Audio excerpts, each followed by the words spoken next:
futuros doutores, bom dia, boa noite, boa tarde, boa madrugada, independentemente do horário em que você esteja estudando, seja muito bem-vindo a essa aula de bioquímica falando sobre a substância mais importante que existe no mundo, porque sem ela não se faz uma coisa que é muito útil chamado café. Nós estamos falando da água, uma substância que é muito, mas muito importante para todos os seres vivos. E é sobre ela que nós vamos compreender um pouco a seguir. Então, sangue no olho, café na xícara, vem comigo.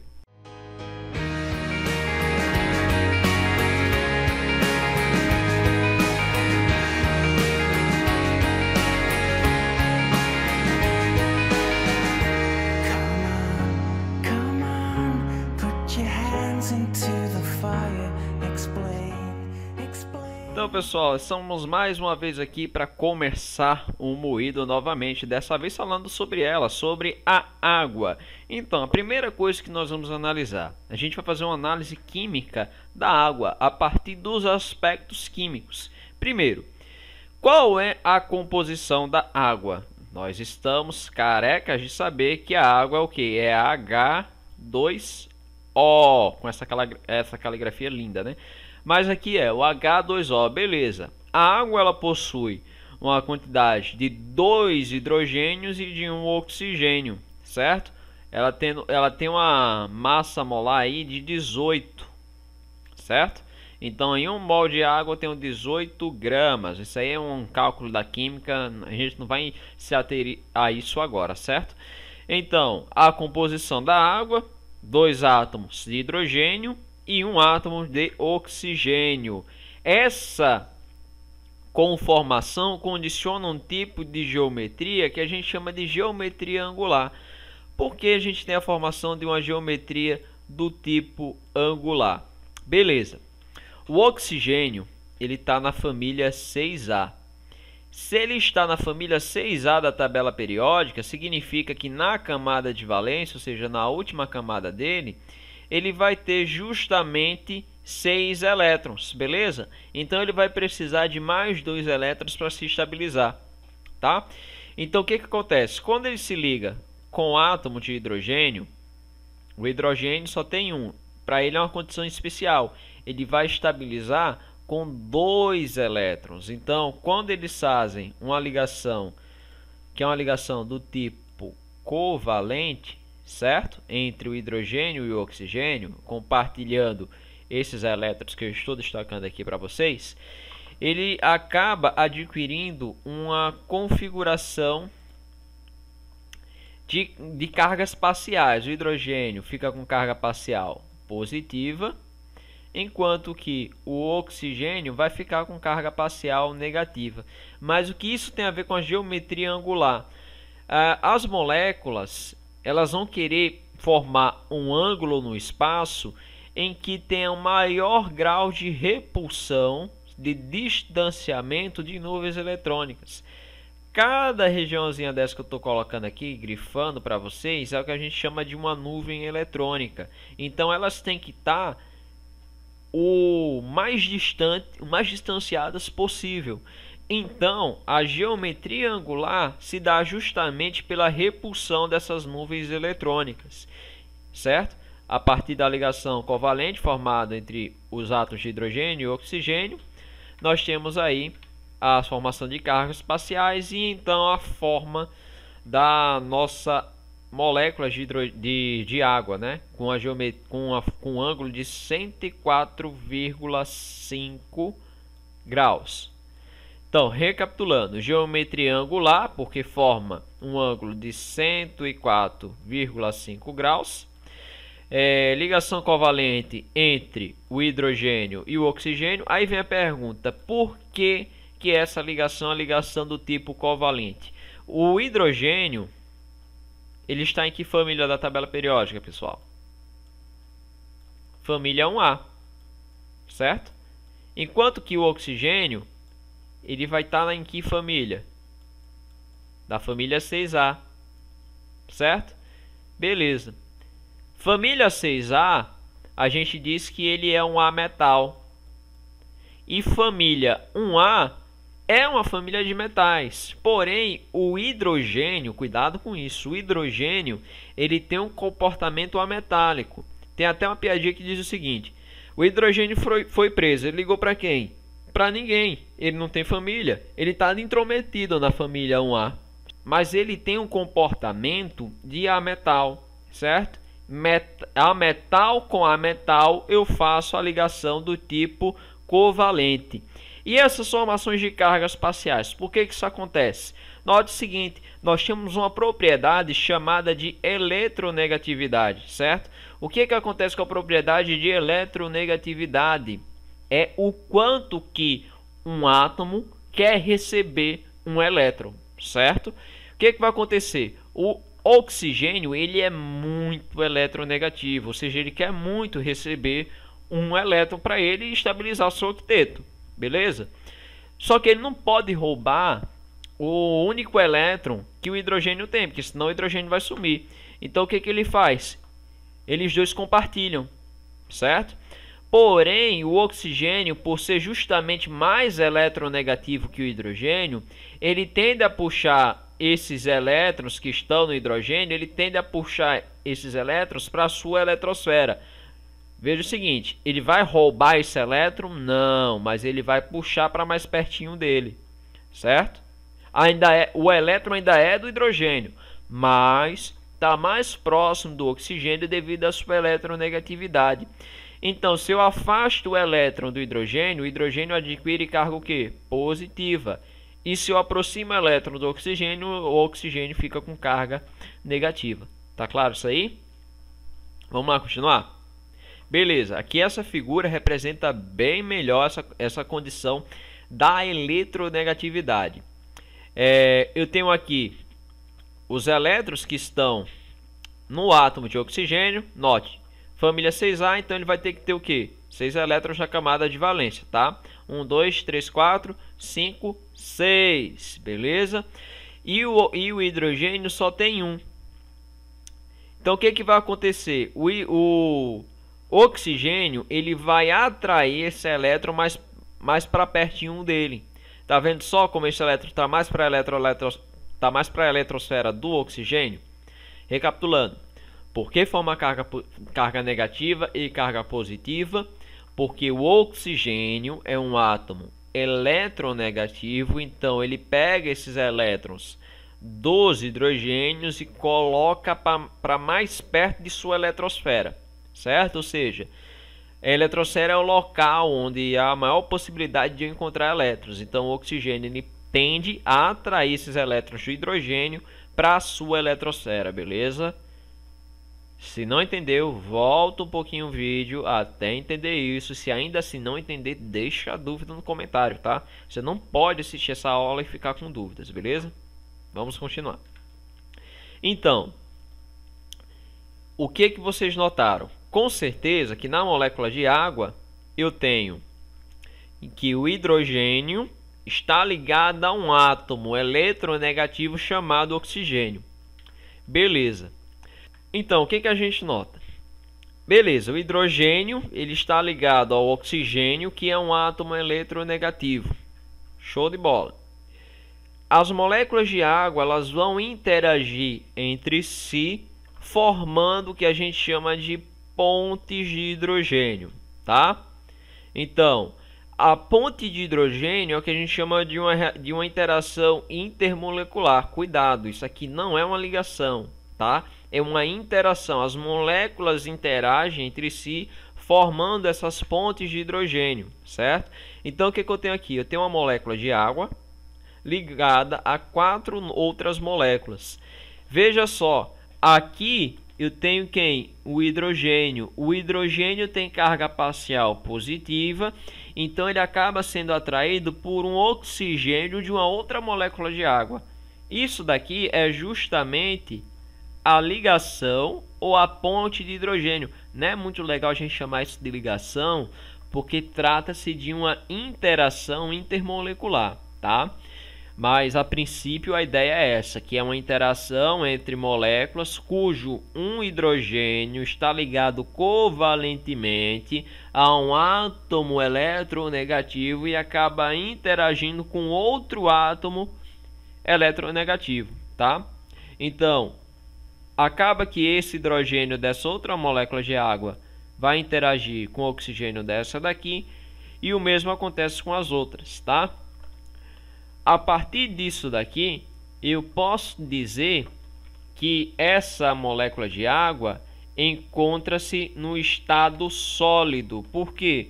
Porque o gelo ele acaba permitindo que uma molécula de água interaja com outras 4 moléculas. No estado líquido, isso daqui vai ser somente 3,4 moléculas, tá? Mas vocês notaram que temos aqui que a ponte de hidrogênio é interação fraca, mas com efeito cumulativo. O que isso significa?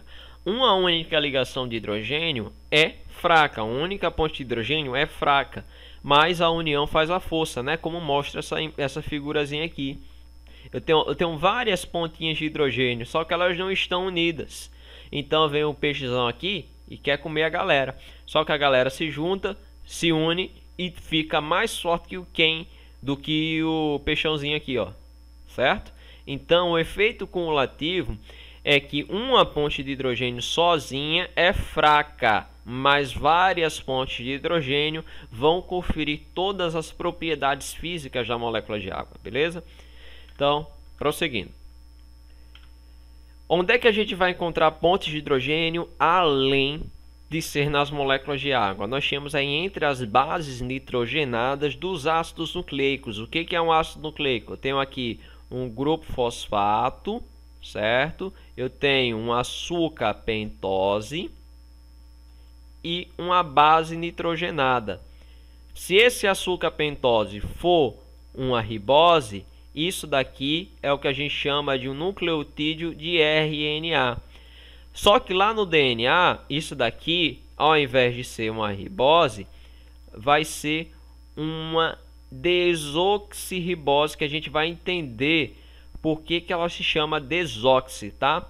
Então, se tem uma desoxirribose, eu formo um nucleotídeo de DNA. O DNA, ele tem aquela configuração de dupla fita, beleza? E para a parte mais interna, ou seja, aqui no meio dessa fita, nós temos as bases nitrogenadas. E essas bases, elas estão ligadas entre si justamente por pontes de hidrogênio. Se eu tenho uma base de adenina, lembre-se do macete: Agnaldo, Timóteo, Gal, Costa, beleza? Adenina se liga com timina, guanina se liga com citosina. Mas, Emanuel, tem as ligações no meio de cada uma delas. Muito simples. Agnaldo Timóteo canta 2, Gal Costa canta 3.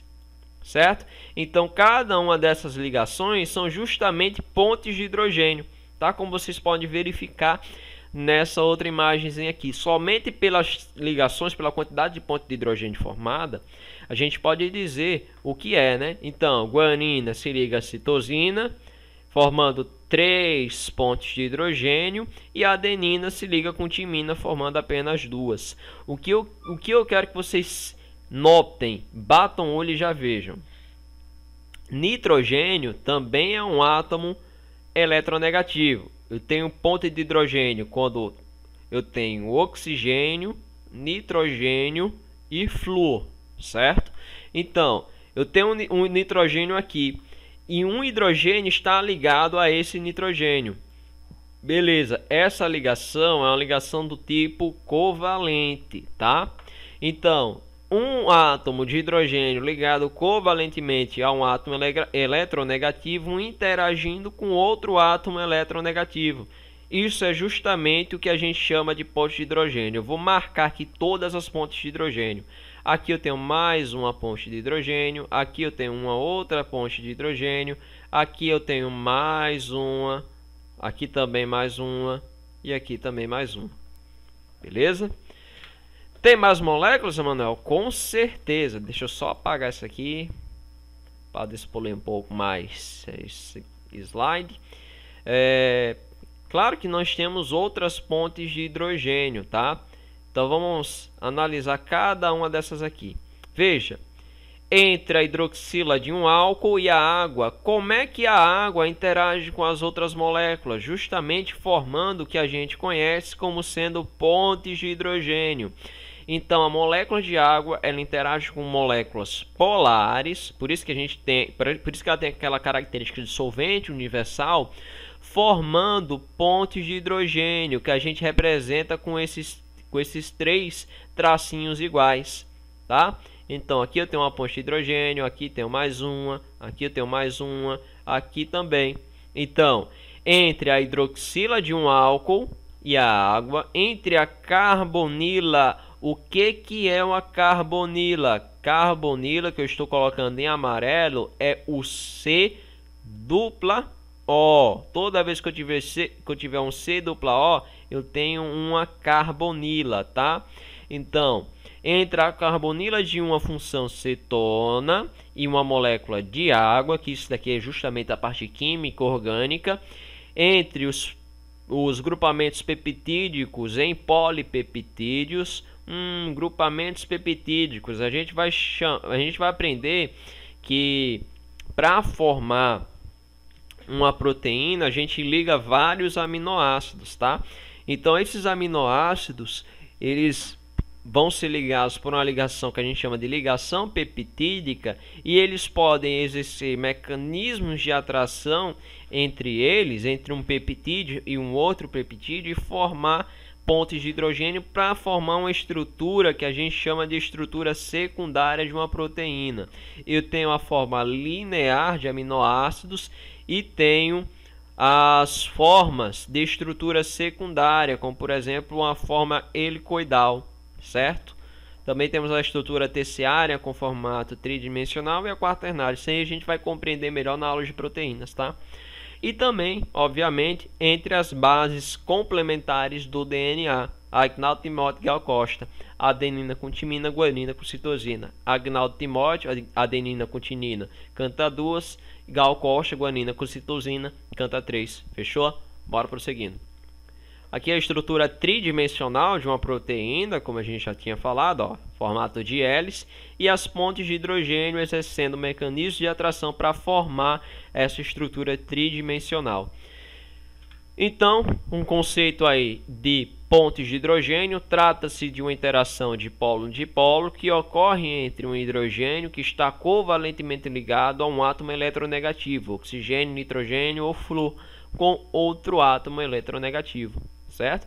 Então aí nós temos aquela figura para representar justamente a eletronegatividade do átomo de oxigênio, e aqui nós vamos demarcar mais uma ponte de hidrogênio, tá? Então, a primeira coisa que eu procuro o átomo eletronegativo, eu encontrei o oxigênio. Olho para baixo, ó, ele está fazendo uma ponte de hidrogênio com esse hidrogênio daqui, ó. Por que esse hidrogênio consegue formar uma ponte de hidrogênio? Porque ele está covalentemente ligado a um outro átomo de hidrogênio.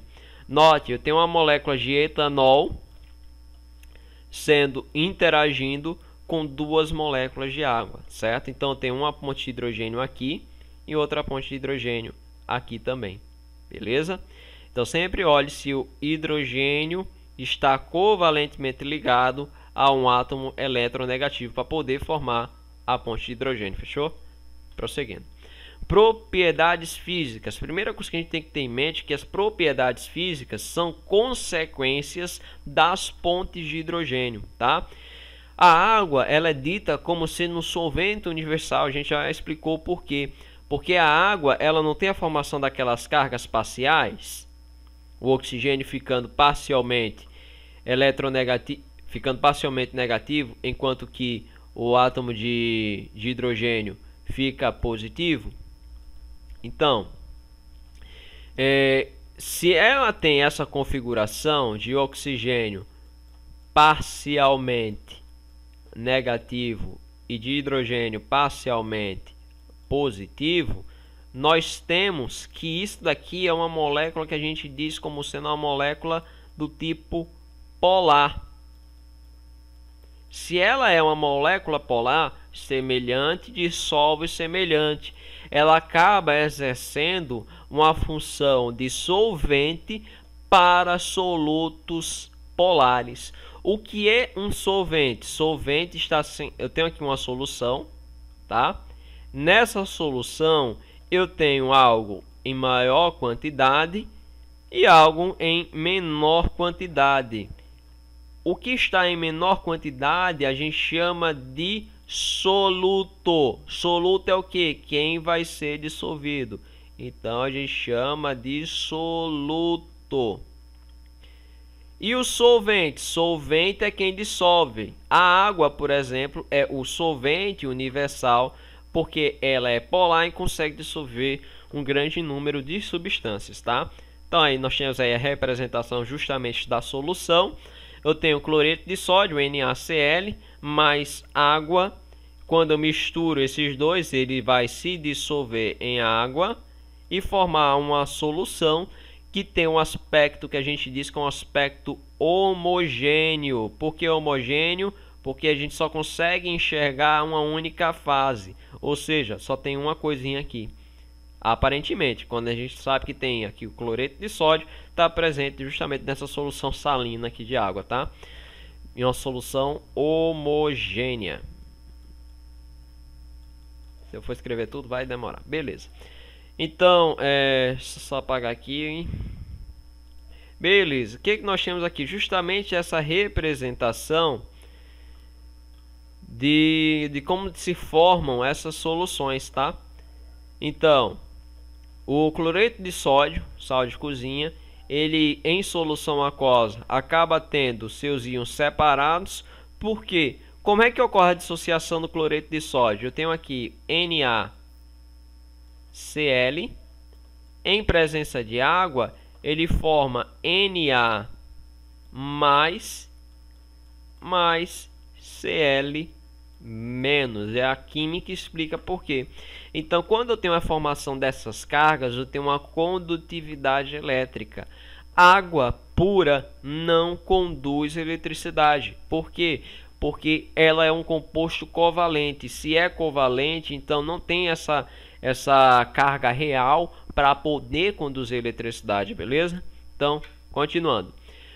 Por que a água cai em forma de gota? E por que alguns insetos conseguem pousar na água e não afundar? Uma propriedade chamada alta tensão superficial. Lembra que a união faz a força? Então as pontes de hidrogênio, elas acabam possibilitando a molécula de água uma alta tensão superficial. Note quando você vai dar um soco na água, você sente uma resistência, certo? Então essa resistência é justamente a alta tensão superficial da água, que possibilita justamente que esses insetos eles pousem sobre a água sem romper as pontes de hidrogênio graças à alta tensão superficial.